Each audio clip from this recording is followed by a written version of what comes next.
Vamos a tratar de compartir con ustedes una convicción, la necesidad imperiosa que tenemos de hacer todo lo que esté a nuestro alcance para que todas y todas puedan compartir esta afirmación, o sea, el significado y la importancia que tuvo para Perón y Evita la formación de militantes, de dirigentes y del conjunto del pueblo.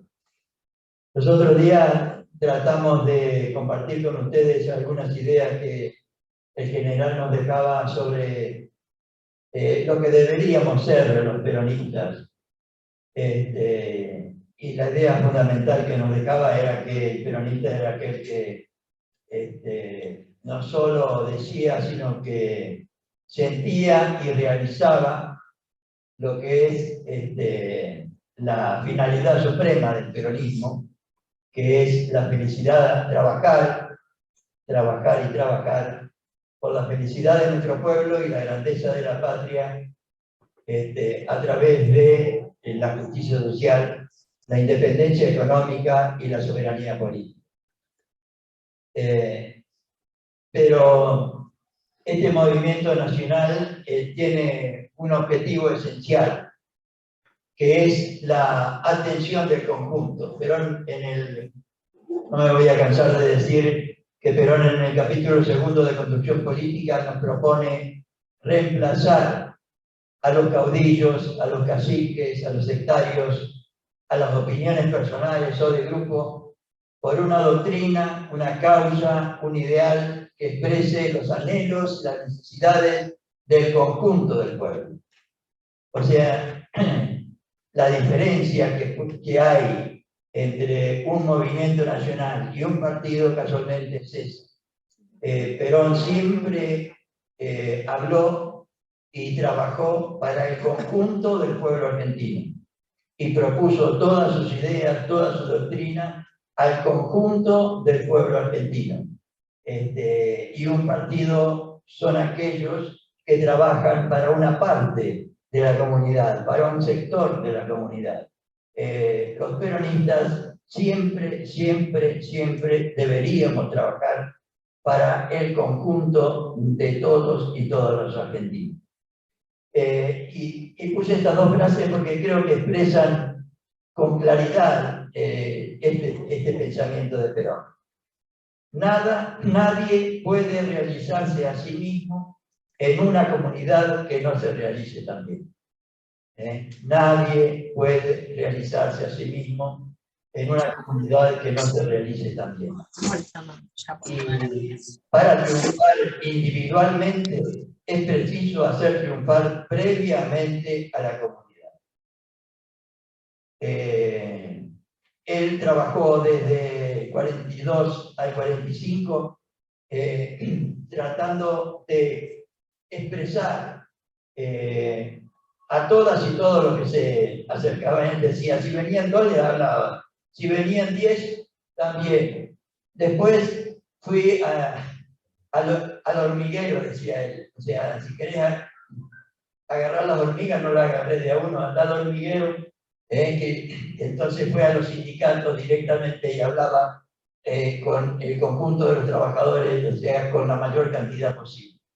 Y él mismo dice, hasta que llegó el momento que ya tenía la fuerza, sin darme cuenta, había creado la fuerza necesaria para estructurar una política. Y el resultado de eso fue el 17 de octubre. El resultado de esa tarea, de ese trabajo de compartir con los demás el proyecto político, tratando de...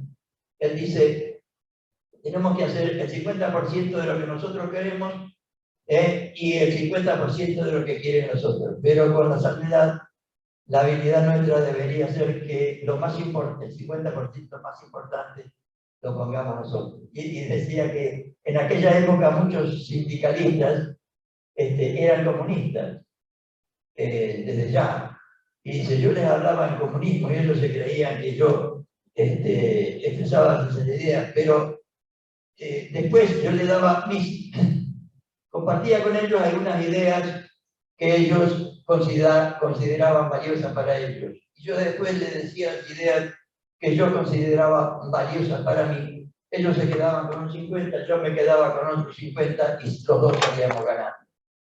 O sea, esa tarea que él después llamó de persuasión, que deberíamos hacer todos hacia el conjunto de nuestro pueblo. Y por eso le puse la importancia que tuvo para Perón y Evita el transmitir a militantes, a dirigentes y al conjunto del pueblo su proyecto político. Que después de ganar, después del 17 de octubre, el triunfo del 17 de octubre, y después de las elecciones del 46, esas ideas que él les dijo que iba a realizar, las realizó a través del gobierno, a través del plan, el primer plan quinquenal. Y cuando terminó el primer plan quinquenal a partir de 1951, esa tarea que él hizo personalmente, la expresó a través de una escuela. Ya no era una tarea exclusivamente personal, y además él ya había demostrado, porque todo lo que hizo él no era para teorizar, aunque fuera un excelente teórico, sino para realizarlas. Y él no propuso nada que no pudiera realizarse, y lo que propuso, lo propuso para realizarlo. Y una vez realizada la felicidad del pueblo y la grandeza de la nación, a través de la justicia social, la independencia económica y la soberanía política, entonces formó una escuela el 1 de marzo de 1951, en la que, como primera materia que vamos a ver en el próximo encuentro, él realizó un curso sobre conducción política. La conducción es una materia que se estudia en los altos comandos militares en aquella época, en los altos mandos militares y ahora también. Y lo que hizo Perón fue transmitir esa profesión que él tuvo. Él se definía, como algunos se definen, como médico, como docente o como maestro. Él se definía como conductor. Desde los 15 años, decía él, aprendí la tarea de conducir porque mi verdadera profesión fue eso. Y la primera materia de la escuela era la experiencia política de Perón, la experiencia personal, la experiencia militar, la experiencia política, transmitida con amor al conjunto del pueblo, como vamos a ver en el próximo encuentro. La segunda materia era historia del peronismo, que fue dictada por Evita, que es una expresión de amor, mística, convicción y coraje, que va a ser la tercera exposición que vamos a ver. Después, la escuela superior tenía materias básicas: filosofía peronista, sociología peronista, economía peronista y política peronista. Todos libros de 12 capítulos cada uno y no menos de 150 o 200 páginas. Y por último estaban las materias complementarias, que eran organización peronista, técnica para transmitir e inculcar nuestra doctrina y realizaciones del peronismo. Entonces,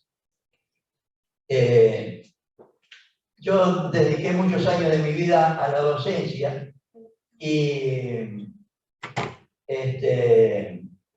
como maestro de grado, y cuando me recibí de psicólogo también como maestro de educación especial. Y esa experiencia de la transformación que los docentes realizamos en los niños siempre me llamó particularmente la atención. Y cuando me jubilé me puse a trabajar en lo que despacito fui hurgando y trabajando después para recrear o rescatar, mejor dicho, lo que fue ese plan de formación que yo no tuve, y que fui descubriendo paulatinamente. Esto que les acabo de decir, yo en 2011 no lo conocía, y me puse a trabajar para rescatar, a partir de que me fui enterando que hubo una escuela superior peronista, que hubo un plan de formación, que hubo después en 1953 se formaron las escuelas regionales, o sea, una réplica de la Escuela Superior Peronista que existía acá en Capital Federal en cada una de las provincias. Y como anécdota les digo que el rescate de los libros de la Escuela Superior Peronista que yo puse en mi página escuelasuperiorperonista.com son los libros que el director de la Escuela Regional de San Juan rescató de las hordas que a partir de septiembre del 55 destruían todas las cosas nuestras, las estatuas, las unidades básicas, etc. Llevó los libros que había recibido de la Escuela Superior Peronista de acá de Capital al campo, los enterró como hicieron la mayoría de los peronistas, algunos envueltos en diario y otros no. Pudo rescatar solamente los que tenía envueltos en diario y los escanearon. Una vez que los rescataron, los escanearon, los pusieron en la web y son los que yo, lo que ustedes pueden ver en mi página web como textos originales de la Escuela Superior Peronista. Y yo puse acá, considera la satisfacción, he comprobado al estudiar esto, que siempre realizó lo que el 1 de mayo de 1974 definiera como la sustitución de la agresión por la idea como instrumento de lucha política. Pero en el 1 de mayo del 74, ante la Asamblea Legislativa, que yo les recomiendo exclusivamente que la lean y la estudien, Perón decía: venimos a hacer una revolución en paz para poner al país en condiciones de afrontar el futuro. Revolución en paz significa para nosotros desarmar no solo las manos, sino los espíritus y sustituir la agresión por la idea como instrumento de lucha política. Es toda una definición y toda una tarea que lamentablemente por todas las circunstancias de nuestra historia como peronista, la persecución, etcétera, etcétera, etcétera, nuestras mismas falencias, es una escuela que no se recreó desde 1955 hasta la fecha. Y la primera edición de los libros de la Escuela Superior Peronista fueron en 1954. La segunda edición fue en el 2010, 54 a 2010. Y yo creo que, además de la falta de la escuela, esa es una de las tantas razones de por qué estamos como estamos. Y lo que yo vengo a compartir hoy con ustedes es la necesidad de que nos plantea Perón en el discurso, en Conducción Política, de crear, él dice, tenemos que crear 1000 escuelas peronistas para empapar al conjunto del pueblo de nuestro proyecto político, de nuestra causa, de nuestra idea. Y me olvidaba de lo más importante para ustedes, sobre todo. Además de las escuelas regionales, a partir de 1948, Perón formó las escuelas sindicales, además de la Universidad Obrera. Y cada sindicato tenía su escuela sindical para la formación, diríamos, técnica propia de cada uno de los sindicatos. A partir del 51, con la formación de la escuela, también se formó la Escuela Superior Sindical de la CGT, y cada sindicato, además de la formación técnica propia de cada uno de los sindicatos, tenía también el mismo programa de la Escuela Superior Peronista.